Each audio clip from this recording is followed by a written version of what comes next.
few things that distress an attorney more than to find in court that he has to spend most of his energy arguing with opposing counsel over whether certain matters were stipulated to, and it doesn't usually sit very well with the judge either. Lauren, while all this has been going on, is it important to keep contact with the client, keep the client informed of where you are and what's been happening? I think that, first of all, each of you should consider and try to picture yourself not as the attorney in a trial or as representing one of the spouses in a dissolution action, but picture yourself as a litigant in a case, or picture yourself involved with your own dissolution action. It's only when that happens can you realize the significance of what going to a trial is for a client. This is your job. It's one of many cases that you have. You might turn around with your file cabinet behind you and look at 100 or 200 cases. To you, when you're in trial representing a client, it's a case. It's what you're doing. But to that client, particularly in a family law matter, it represents an entire chapter in their life. It represents what has happened, mainly from adulthood to the time that you're representing them. And in dealing with your client in a family law matter particularly, the importance of the value, importance and value of having your client involved in the proceedings cannot be emphasized enough. Every piece of paper that is sent out of your office to someone else in a family law matter should be copied to your client. This is not a commercial for Xerox or any other machine that produces copies. It's an unfortunate necessity in having your client involved and having your client have the knowledge to know that papers are going to come to them. They might not understand them, but at least they can pick up the phone or drop you a note and ask you, what was that all about? What does it mean to me? More importantly, the client has the knowledge that no one else in the case does unless it's the spouse of your client. Your client is an expert, is capable of testifying to the value of his or her assets.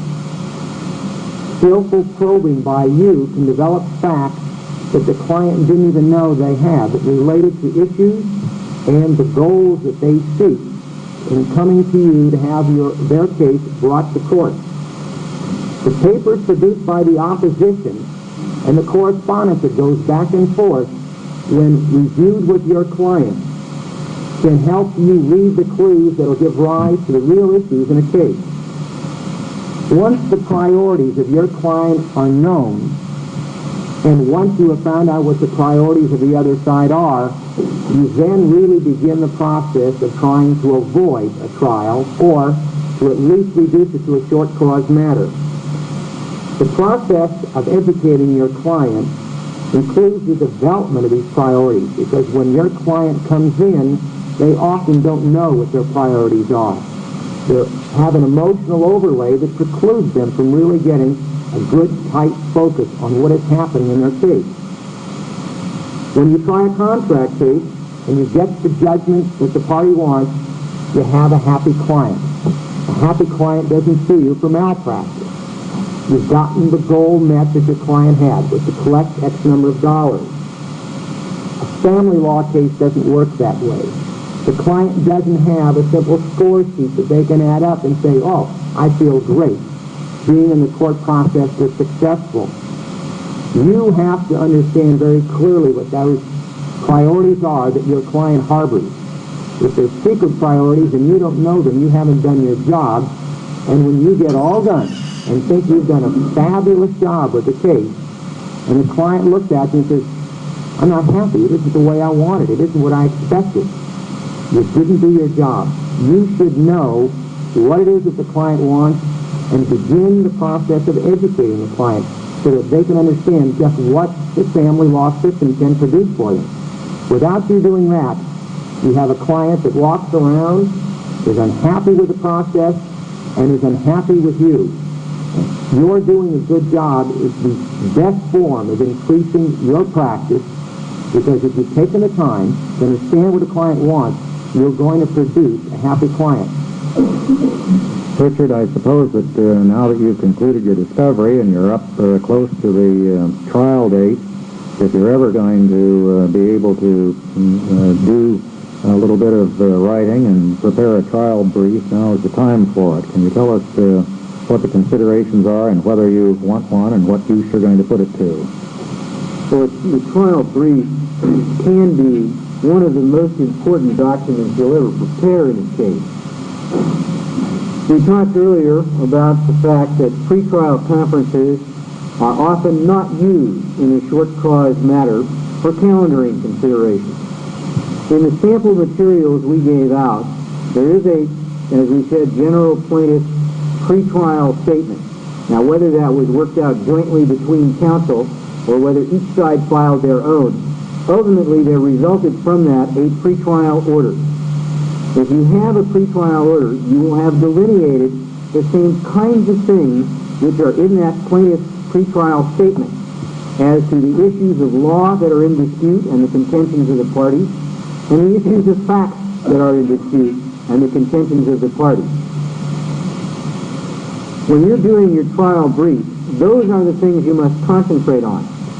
If you have a fortunate situation where you have, as they do in Alameda, one judge hearing family law matters, or as we do here, then that judge can be expected to know a great deal about the area. But if you are on a general civil litigation matter, whether it's an automobile accident, a property damage case, or a piece of commercial litigation, and you simply start out in the master calendar department where you were assigned at random to one of the 2 or 3 judges available that day, you do not know what that judge's background is and what his expertise is in your field of law. The trial brief is your opportunity to educate that judge before he has heard one shred of evidence as to the law and why, regardless of what the evidence is, the law is ultimately on your side and you are going to prevail.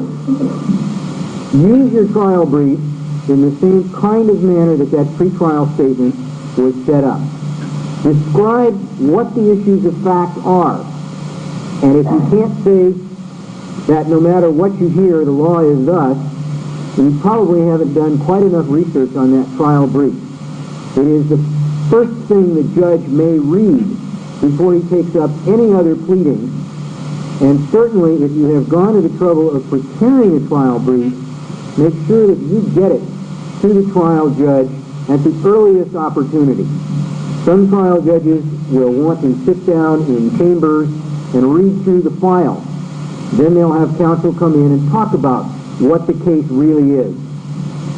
If that is the way this judge is going to work, get your trial brief filed with his clerk as soon as you're assigned down there by the presiding judge. When you walk in, you say to that clerk, "Here's my trial brief." The judge will undoubtedly read that first. And if your opposing counsel has not also come up with a trial brief, you've got a big jump on what the judge is going to consider when he reads the rest of the file and talks to the two of you in chambers about everybody's expectation of what is really in dispute and what he's going to hear out there on the bench. Greg, do you find that you get those trial briefs, in fact, at that stage? Well, a good bit of the time, but I'm sorry to say that some attorneys seem to feel that it will serve its best purpose if it's handed up at the bench after the trial is started. Even in a longer trial, a good bit of its potential effect has been lost then, of course. But on a short cause, the judge may never read your trial brief. There may be no recess. The trial may be concluded in an hour or two, and so it will have served no useful purpose at all.